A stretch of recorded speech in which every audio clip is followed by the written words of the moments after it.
Hello, and this is a postcard from sunny Scarborough. It's not so sunny today. You might hear the gulls who are accompanying me, and it's a postcard sent with great amount of love to Saltaire and to the people who run the festival and the people who are going to attend but will not be able to attend because of the coronavirus, which is affecting us all. What I wanted to do is just tell you a little bit, a few Saltaire tales. In this book there are several fibs. I'm not telling you fibs, I'm telling you the background to Saltaire Festival, because I was involved in the year 2003 when it commenced, and we thought it was a one-off, but we sowed a seed which has set up all kinds of other events which have come out of the festival and which make Saltaire what it is today. And if you've not heard of Saltaire, then I want to know why.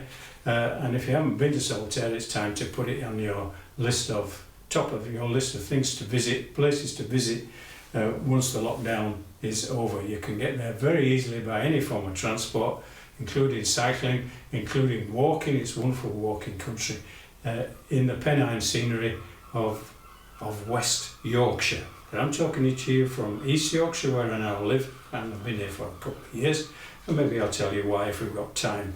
But reminiscing about this festival, why 2003?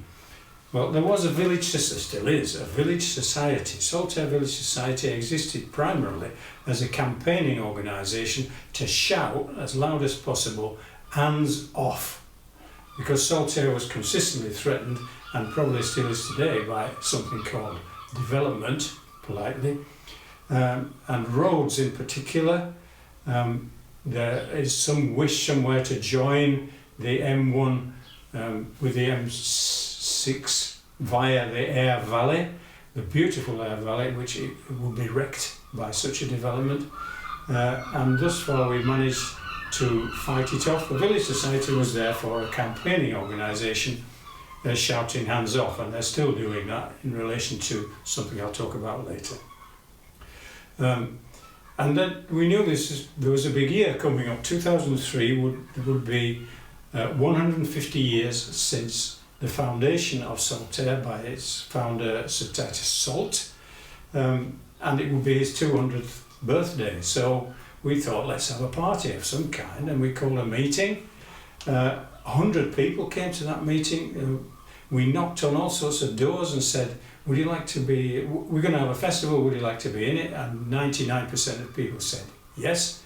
And so a committee was set up, and a programme was organised, thinking that it would be a one-off, and it really took off. So it's been there every year since 2003 in differing formats, with spin-offs in different directions. But there was a great amount of spirit went into it, and that spirit is still there in Saltaire. Some people brought a lot of experience to that first festival from the Bradford Festival, in particular local shopkeeper Helen Kemp, who had a circle of acquaintances which included an organisation called Raise the Roof. Raise the Roof, as it tells you, are experienced in outdoor events with marquees and PAs and whatnot, and they got involved in the first Saltaire Festival 2003. We had a programme which lasted 2 weekends and the week in between. We learned that getting people out in Saltaire on weekday evenings is not easy. Some of them are not even home yet because they're all a busy crowd, earning a living. But our second weekend was a glorious success and blessed with tremendous weather. I can't mention everything that went on, but I'm going to mention a couple of things which have become significant since. One is that Saltaire is in fact the creature of two bright ideas of different generations. The bright idea of Titus Salt to build a factory to give some dignity to a workforce and to create some loyalty in a workforce in a super state-of-the-art modern mill in 1853, replacing several mills in the town of Bradford. And then after the textile trade had declined, a chap called Jonathan Silver and his wife Maggie, Bradford people, came along and bought the mill and have given it new life. Tremendous new life. We've made it a tourist attraction.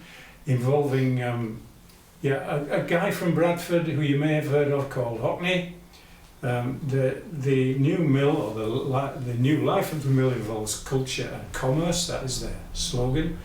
And there's a fantastic exhibition of Hockney's work. It's free. If it were in the Royal Academy in London, it would cost you 25 quid. And if it were in Paris, it would cost you 40 euros or so, and you'd have to queue. In Saltaire, you can walk in and enjoy as much as you want David Hockney and other artists for free. That's when it's open. It's currently closed by the virus, but no doubt it will be back in due course. Another thing which was nice about the first festival was that Bradford rolled its sleeves up. We're council taxpayers to Bradford from the town of Shipley, and Bradford got stuck in, and in particular an employee of Bradford Council called Nermal Bassi, who was experienced in organising outdoor markets, and he said, "I'll do you a continental market." Well, okay then, off you go, Nermal. And lo and behold, he did. We closed the main street and upturned people from the continent with their bratwurst and with their stuff from Spain and France, and a nice baker from France, and so they all rolled up, set up. We closed the main street. They set up their stalls, and asked us, "What are we doing here?" There was cloud. There was nobody around. We want to be in a town centre. This isn't a town centre. They were very sceptical about it. Dermal told them, "Calm down. When the weekend comes, you'll see." The weekend came. The market was packed. You can hear my backing group out there. One of them is called, he's a pet, and he spends some time next door. Next door lives the widow of a musician who played in Scarborough Spa Orchestra, and he named this pet gull Sergei after Rachmaninoff, and that's probably Sergei you can hear bellowing at this moment. That's a digression. Where was it? I was back in the street market, which still exists every year. The Continental Street Market in sort of part of Saltaire Festival, and people pack it out. And those traders who came sceptical went away saying, "See you next year." Yeah, they were up for it. So that was another aspect of the first festival which was a success. And another aspect worth mentioning is that the Salt family used this occasion to bring their family together. Some of them had not met. Some of them, there was a group from France whose English wasn't at all good, and it was under the organisation of the wonderful Dennis Salt, who was a mere 80 odd years old at the time. He was 85, who became a fixture at Saltaire Festival until he passed away. He came over from Austria with his wife to that first festival, and they rolled their sleeves up and really got stuck in to all the events. And one descendant called Nick Salt, he will be the nephew, I think, of Dennis, still survives, lives in Wales, and gets involved in campaigns. A recent campaign in Saltaire was to fight off development at the model farm, organised or founded by Titus Salt Jr. back in the 19th century. That was also threatened by what you might call development, and Nick has helped us to fight off that particular threat. You don't make everybody happy with a festival. Some people found it too loud and too noisy, and they know what to do. They maybe leave town when festival time comes round. But I'm going to leave us with the first festival with another wonderful reminiscence. Is that unfortunately Jonathan Silver passed away at a very youthful age, and his widow Maggie, who still is involved in running the mill, was looking for an appropriate way of commemorating Jonathan, and found it in restoring the bells of the wonderful United Reformed Church. 6 bells had not rung in that church since 1919. They'd been removed because of structural problems, and 6 bells were inaugurated at the first Saltaire Festival 2003. 2 of the 6 bells are named Jonathan after her late husband, and Titus after the founder of the village. So that's some background, and I hope you will bear in mind the Saltaire Festival will be back in 2021 in September, but you have a chance to to get involved in this stage. I have the title, I don't know where I got it from, of Bard of Saltaire, because of the stuff that I've written. I don't reject that title at all, and I rejoice in it, but I don't live there anymore, and I would say that title is up for grabs. There is a poetry competition going on right now. Go to the Saltaire Festival website and read all the details. It's run by that bundle of Bradford Energy, Irene Lofthouse, and so there is something going on the website, and there's the opportunity perhaps to make your own claim to become the Bard of Saltaire. I'm now a Scarborough resident, and I write about Scarborough, and I'll just give you a small example of that. By the way, I am referred to here, I'm a migrant, and same as Dominic behind the camera here, who comes from Leeds, we are known as Wezzies. Yeah? It's not a very complimentary term from the locals, but there's a much ruder or a much cruder term which is called comfort. And if you're referred to as comfort, very derogatorily, if that's the right word, because you've comfort day. Yeah? So Dominic and I are Wezzies, and we're sending you our greetings from Saltaire, from Scarborough. One of the nice things about Scarborough, except it's suffering from the coronavirus, is there's a fabulous little jazz club which has been going for yonks only 5 minutes from where we're sitting, and that of course has been knocked on the head. God knows if it will be revived, because it's in a very intimate space, as jazz clubs are, and they're going to have to find a different space. They also have a superb jazz festival in Scarborough every September, and that has been knocked back, but not knocked out. It's going to reappear in February, all being well, in the Spa, where there's tons of space. Scarborough Jazz Festival, advert for, yeah, and I've written a piece called Scarborough Jazz. This is just the last verse. Yes, the Scarborough scene's got nothing to match. It's as clear as can be. Not a thing is a patch on the jazz.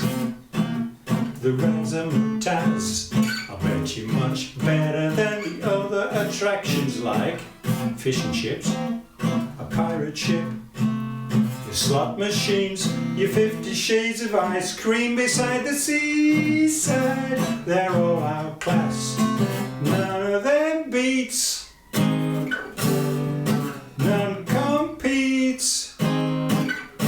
I'll see you next week at Scarborough Jazz.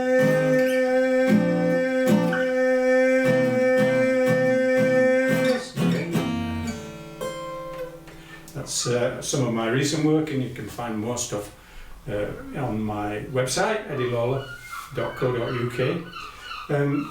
Also, coming out of Saltaire Festival, I managed to do a play called Saltaire Tales, which involved 3 generations of people on stage. And we sang this song, I'll just set it up for you, which is about Saltaire. And it's real, and it's saying, it's a bit of a miracle, but go and see it, it's there. These are the themes of many a story: comedy, tragedy, gloom, and glory, with monsters, the mill is a monster, heroes, star-crossed lovers. You think you know them all, but this is different from the others. In England's green, pleasant land, right here without a magic wand, someone's dream became reality. No airy fairy tale, it's here for all to see. Now imagine a stage full of people, aged 6 to 60, singing and dancing. Living proof that good intent goes hand in hand with common sense. He built an English village with everything that means. This is the story of Yeah, it was a dream of a man, and it's real. It's there for you to see, and it's also the dream of the Silver family, who've rescued this wonderful mill from extinction or conversion into something anonymous, a centre of culture and commerce for you to go and see.